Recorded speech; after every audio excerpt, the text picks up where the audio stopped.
District 132. It's Pam Witt of Motivate Moms for December's Parent Night Out. Today I'm going to be talking to you guys about de-stressing. Put your own mask on first. Don't we hear that on the airlines? How can you help anybody if you're pouring from an empty cup? So I got 7 tips today to teach you guys how to de-stress. Not talk about it, but to be about it. To really get some of the stress off of us with work and money and holidays and e-learning. The hardest thing I think anybody is doing right now. Stay tuned. Incorporating all of these ideas and strategies can help you become a more effective parent. Most importantly, I want to spread the notion that skilled parenting is important, especially in the primary and middle school years. Kids need to understand, internalize, and apply your rules and guidance, and the rules and guidance from their school. If you're stressed out, angry, unattentive, or overwhelmed, it makes it really difficult to get that done. But these 7 tips will help you de-stress so you can be focused on the time you spend with your kids. Let me help you put your own mask on first. First, there's no single guide or handbook to parenting. These tips and strategies, concepts, and ideas are all based on child development and parenting research. And of course, trial and error experience. Just like we tell our kids, well, some of us, you need book smarts and some street smarts. You need research and that trial and error to be effective parents. That takes us listening to teachers, grandparents, family, friends, neighbors, anybody who can add some value to helping us make successful children. Incorporating some or all of these ideas and tips can help you increase your effectiveness as a parent. Most importantly, I want to spread the word that it is so important for us to be skilled in parenting, which again, we can't get independently. We need the village. So it's important for us to be skilled parents, especially in those most formative years of primary and middle school, which is 132. So, it's important to understand that kids need to understand, internalize, and apply the rules and the regulations that you set forth for them, the rules and the regulations that the school sets forth for them.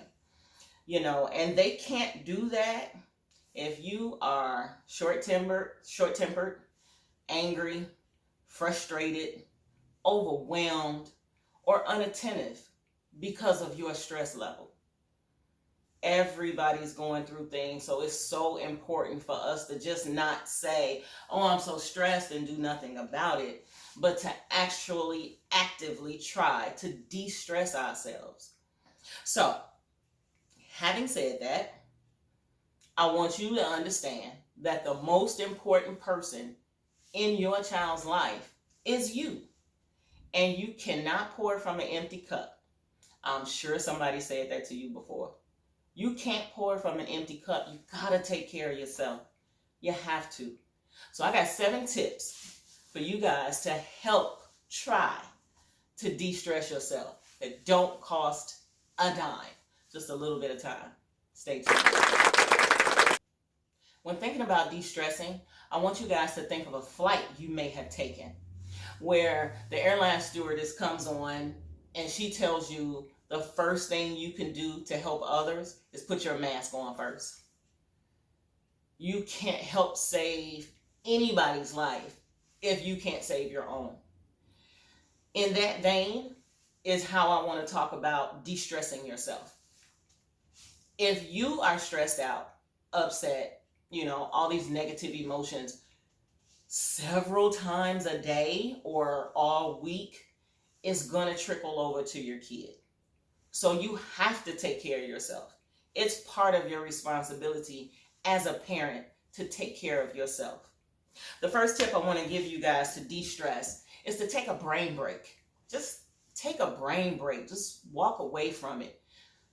Get off of social media, listen to some music, read a book. I got 3 books I'm reading right now, and kind of depending on how I feel dictates which one I'm going to pick up. I'll finish them eventually. Or take a walk. You know, a walk in this cool, cold air, it's enough to take your mind off of whatever is stressing you. And on a side note, I also kind of see what's going on in the neighborhood and what's happening in, the village when I take a walk. So, it's a great way to take your mind off something that you just cannot shake, inside the house. The second tip I want to give you guys is to create a to-do list. I'm the list queen. I think I've talked about lists in 3 or 4 videos. But the list is everything. On Sunday, I make a list of the things that I want done by the end of the week.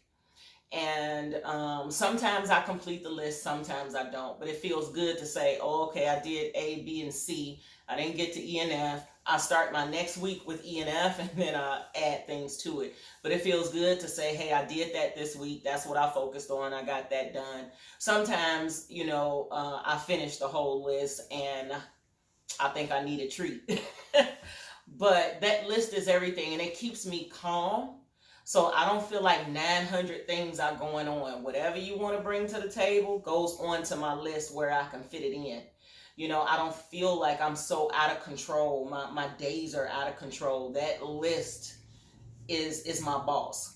That's what I have to do today. And sure, things are going to pop in that you have to drop the list for and take care of this right now. But in the grand scheme of things, that list can help you de-stress because you feel like you have control over these things. The third tip I want to give you guys is very hard, but to control your anger. When we get angry, and everybody gets angry, everybody. There's not a human being on this world that does not get angry, I think, except a Buddhist monk. So when you get angry, it's because something did not go your way, or it didn't go the way it was supposed to go, or somebody didn't do what you were expecting them to do. Anger only comes about because something you thought was going to happen didn't happen. So if you just take a moment and think about what anger, being angry, going off, snapping, what is that going to contribute to the fix?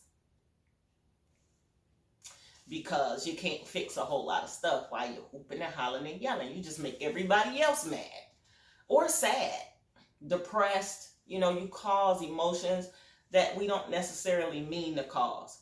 So control your anger. Not that it's not going to come. It's going to come. But just like walk away, take a deep breath, be like, get away from me right now. Or you walk in another room and just kind of think about how we're going to fix this situation and how I can prevent this situation from happening again. Right? The fourth tip is adjust your social connections. One of my favorites on this list is adjust your social connections.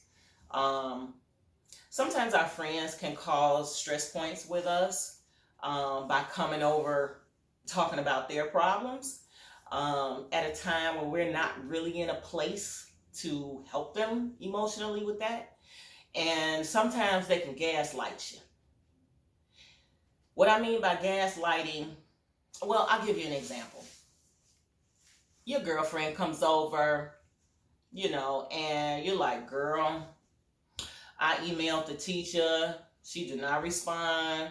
So then I called and I had to talk to the voicemail. I'm just sick of this. I hate this school. I cannot wait till it's over. And you just kind of venting, letting it all out. And the friend goes, I know what you're saying. I done cussed them out by now. I would have did this and I would have did that. And don't put gas on my fire. You're putting gas on what is already a fire. What a good friend does, it says, you know what? I bet everybody is emailing the teacher. Why don't you give it another day? And if you don't hear anything, call the principal. Emails and phone calls are receipts. Pull receipts and say, hey, Miss Delaney, Mr. Drown, or whoever your principal is. Look, I'm trying to reach out to the teacher. I'm not getting anything done. Can you help me with this problem? Guarantee you they will. Guarantee you they will. This is how your handbook works. It is the exact reason you shouldn't be stressed out, because you have a chain of command. You have a resolution to every problem, but you got to use them. So friends don't gaslight each other. Friends don't turn up the fire. They help you turn it down. So sometimes we have to just taper off on some of our social connections until we get into a place where we're not influenced by gaslighting. The fifth tip is get out of your own way. Delegate responsibility. And, I'm not saying take the kids over to your grandma's house and leave them there for a week. That's not parenting. That's grandparenting. What I'm saying is delegate responsibility. These children are part of a village, and you do have people to help you with them. And they have responsibilities as well. You are not alone. So tell your kid to wash some dishes. Incorporate everybody's hands and minds in the household so that you are not the only one that takes on the brunt of this. I was guilty of this myself. I was the kind of person who felt like if I don't do it, it's not going to be done right. I would literally supervise my daughter's washing dishes.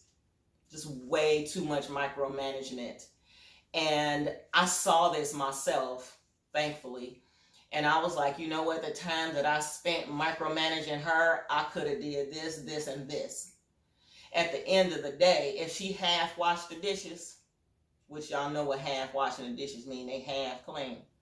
Then when I'm done doing what I got to do and I go and check the kitchen, I'm just going to put the dirty dishes back in the sink and be like, homegirl, there's some dishes still in there. Why don't you go handle that? I'm not going to holler, yell, cuss. And it took me time to learn to not snap off because something was not done the way I wanted it done. Just do it again. I guarantee you, when your child has to wash the same dishes that they just washed again, they'll get it right the first time, next time. So get out of your own way, delegate responsibility, let the teachers teach, support what they're teaching, and reach out to them if you need some assistance with that. The sixth tip is keep a positive attitude. Notice I didn't say try to keep a positive attitude. When we say I'll try to keep a positive attitude, that's just insurance for when you do go off. So that when you go off, you can say, I tried. No. Commit to keeping a positive attitude. Everybody wants your children to succeed. Even me.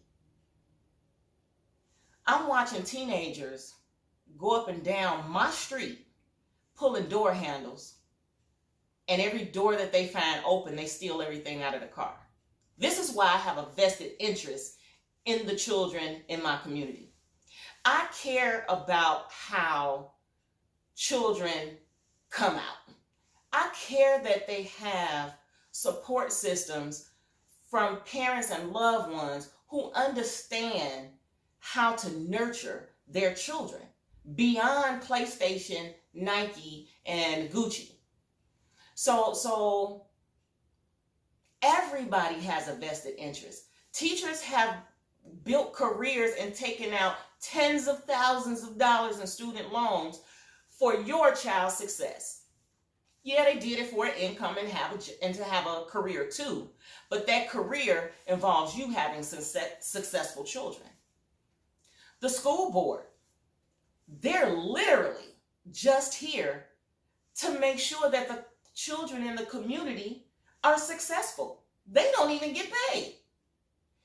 So everybody involved in school district 132, down to the janitors, want your child to succeed.